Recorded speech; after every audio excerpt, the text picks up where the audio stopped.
Hey guys, me Sam Stein, managing editor at the Bulwark. I'm joined by Andrew Egger and Sonny Bunch, and we're here to talk about pizza. Delicious pizza. And whether or not the ordering of pizza in and around the Pentagon is a good indicator of whether or not we're going to war. So before we get into that, subscribe to the feed. Okay. Who wants to explain what the Pentagon Pizza Index is?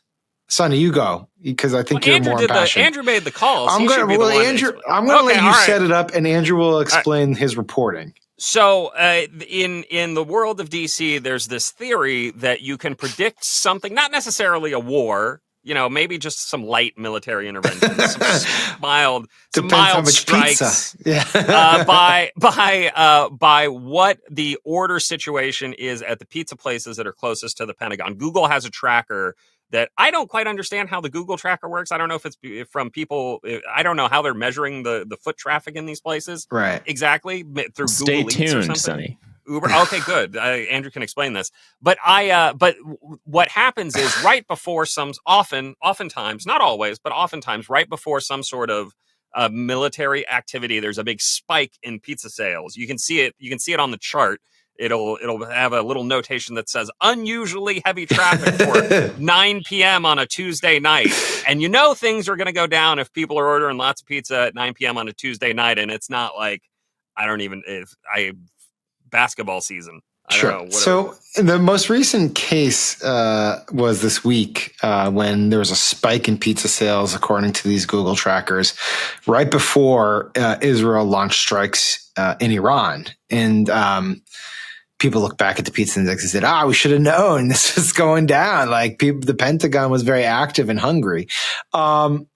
So me and my idiotic editorial oversight decided that it would be important for Andrew to go to the pizzerias itself to see if these guys or gals were aware that they were giving away the game, and that their sales were actually a good indicator that shit was about to go down. So Andrew, explain what you actually discovered. Yeah, so reporting first, and then I'll share my own thoughts on the pizza tracker after, which is that I did not run into a single person at any of these pizza places. First of all, not very many of them wanted to talk to me about it at all. They're like, I'm shocked. Here for what? Like at Domino's or whatever. Like what? No, dude, what? I had better luck at the actual DC pizza places. Like We the Pizza and Extreme Pizza were both willing to throw down about it a little bit. But no, they were all like, yeah. A few of them were like, man, it's the first time hearing of this. Could be. I don't know, maybe. Then others were like, I've heard about that. It's kind of just a rumor. It's like a long-standing rumor. You can read reports in the Washington Post about people theorizing this decades and decades ago, back in the 80s or whatever. But the new thing is these accounts on Twitter, right, which are just hooked up to the Google data trackers. And obviously they're having a little bit of a moment right now. People are memeing about it because it's such a funny idea. I am skeptical of these trackers for this thing in particular. And the reason is this. What those things are tracking is not hooked up to the restaurant's systems in any way. It doesn't have anything to do with actual density of orders or anything like that. It's literally just geolocated bodies with Google Maps location services on. So more phones are in the area. Yeah, basically? Yeah, exactly. In the restaurant, which is you obviously see the problem is that's a difficult way to track carryout orders in particular, and corporate carryout orders especially is we're oh gosh, it's going down in the Middle East. Let's send the intern out to get 30 pizzas for the Situation Room or whatever. That's still only one new phone in the restaurant, right? So there. But you would need multiple people to carry that many pizzas, Andrew. Yes, this is what is unusual. It's just one person walking in and getting a bunch of pizzas, but they've got 3 or 4 guys probably. It could be. But it's not impossible. Didn't you talk to someone who said that orders were actually down during the Trump years? So yes, there was one guy who's a manager at the We the Pizza in Pentagon City, and he was just talking about his personal experience. But he's like, yeah, I used to have a couple guys who I'd get an order from once a month, every other month, a big order, $1,000 order, and that had basically dried up. He said basically since Trump took over, but he was just guesstimating, right? I mean, it could have been a political appointee, could have been someone who got doged. You never know. But yeah, I mean, I totally buy. What's especially funny to me about all this, just to go in a slightly different direction, is that the Pentagon has weighed in. When these trackers started to go a little bit viral. All right, tell us what they said, and then I want to kick an idea to Sonny. But what did they say? Yeah, so they don't like this idea at all. They're trying to put the kibosh on it. They really, like factually disputed the notion that the pizza tracker had advance notice of anything. They're like, this their narrative does not align with the actual like sequence of events. They're like, by the way, we got all kinds of good stuff to eat in the Pentagon. We're Bullshit. not right? It's all good. So yeah, the Pentagon wants you to know that you cannot predict exactly. No, this is ridiculous. Is this not a cover? They're trying to cover their pizza tracks, basically. If I was in charge of the Pentagon, I would also be saying this. But I would also look if I was in charge of the Pentagon, and I wouldn't really have anything better to do than monitor the takeout orders of my people, I would have some sort of rotating system where, like, if we're having a situation in the situation room, if we got to send out, the lieutenant to go get, 700 cartons of food. Lieutenant Dan, go get the pizza. We're gonna have a rotating, randomized thing where I hit the button and it's like, all right, today we're doing Indian. I hit the button again. Oh, it's Italian. We're going to Buca di Beppo. We're getting different things. It wouldn't always be pizza because you're just leaving the SIGINT up there for the enemy Have to you track. been to that part of Virginia? There's not like a wealth of culinary options that we're talking. They've got helicopters. They could fly to like the top of a hospital and get again. You go. There's a great I don't know if Buca di Beppo is still open in DC, but there's a ton of Indian restaurants. Closed. The Buca, but whatever. What we're doing right now is we're planting the seeds to blow this wide open when we discover the Pentagon's hidden underground ferrying system to get good Korean food. Not to take this too far. Not to take this too far because it's already way too far. But wouldn't you kind of use this to your advantage if you're the Pentagon? Maybe like, a little misinformation. Hey, let's just fucking order some shit ton of pizzas and spook the Iranians. Like, let's just go for it. You don't even need to order the pizzas. You just need to send 18 people with their cell phones to the various pizza places and the trackers will go nuts. You know what I mean? I mean, this is the other option. I think one of our colleagues brought this up in Slack. I think it was maybe JVL, who was like, look, if I'm the Pentagon, I'm allowing this to propagate. So we can use it to cover our tracks later. If we want to have like really a secret strike, if we really want to surprise people, we won't have the pizza tracker tracking us. Or alternately, as you say, we're gonna feint. We got something coming. Better hunker down. We got some guys at the pizza shop. Someone was pointing out, I forget who it was. I slacked it to Andrew, but like in the 80s, Russian operatives in DC would like kind of drive around the Pentagon and take notice about how many lights were on in the offices to see if something was going on.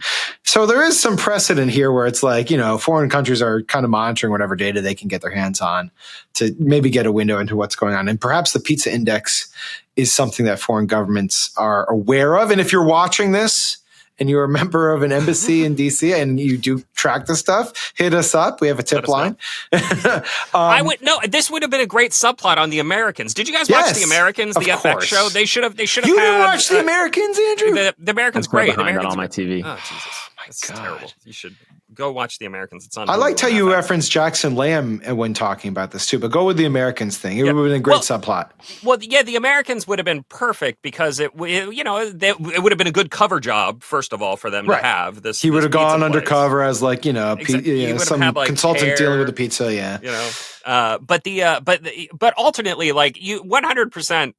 If I was doing a like kind of parody La Carré type story or like a Slow Horses, a Jackson Lamb type story, I would definitely have it set in a pizza parlor because this is the most hilarious place that you could possibly do it. But then also you have to have the counter intel. You got the guys coming in and ordering the thing. Or alternately, you could just have a struggling pizza shop owner, right? Who's like, what if there were WMD in Turkey? What if there were WMD in Sweden? I don't know. What if you could wag the dog, but with pizza? It would be great.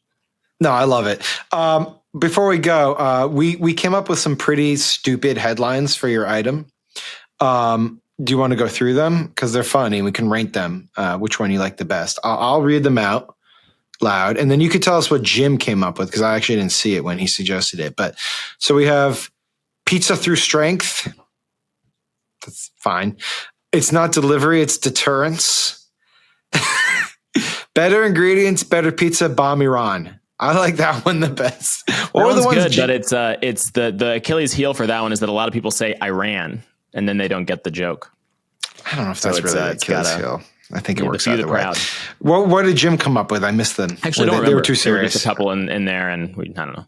A little peek behind the curtain into the editorial process for Morning Shots. What was the DiGiorno one? It's not deterrence, it's DiGiorno? No, it's not delivery, it's deterrence. Oh, it's not delivery. Oh, yeah. I like pretty that good. one. Yeah. It's pretty good. I do like that one. With the apostrophe in there. Yeah. Yeah, it's not so bad. Fun. Andrew, did you enjoy this assignment or was it totally misery? Of course I enjoyed it. Okay, it's always weird to talk to people for work who are not like any like politics adjacent at all. They're probably you feel sorry, extra what? intrusive. Yeah, like it's like, hey, sorry, I'm with the Bulwark and I'm asking you about wars. And it's like, excuse me, I want to fucking give you a pizza. Well, most importantly, did you have did you actually order a slice of pizza at these places? I told him he could expense a pie if he did this. Only extreme pizza. How many pies did you expense? I hit Extreme Pizza yesterday for lunch, and I bought a slice, which I will pay for myself. The expensing will come later. This is a pizza for my family and charge it to Sam Stein. Absolutely, it is a work expense in this case, and a justifiable one. And by doing so, you're increasing the possibility that people think we're going to war. So there's that added benefit. All right, Sonny, Andrew, thanks so much. This was a lot of fun. Andrew, thanks for doing the assignment. All those watching who are hungry now, we appreciate your service in building our YouTube feed. Use coupon code Bulwark at We the Pizza. That's not a real thing. No, do not do that. Do not do that. But there is no such coupon code. But you can subscribe to this feed. All right. Thanks, guys. Take care. Hey, YouTube fam. If you want to support the Bulwark, the best way to do it is by becoming a YouTube Bulwark Plus member. The Bulwark is truly independent. We have no corporate overlords. We're not settling any dumb lawsuits with Trump. By joining, you help support our work, and you can get a bunch of perks right here on this platform. Ad-free content, bonus videos, live streams, and some emojis of me, which I guess some people want. So come join, come hang out, become a Bulwark YouTube Plus member, and I'll be seeing you in the comments. So behave.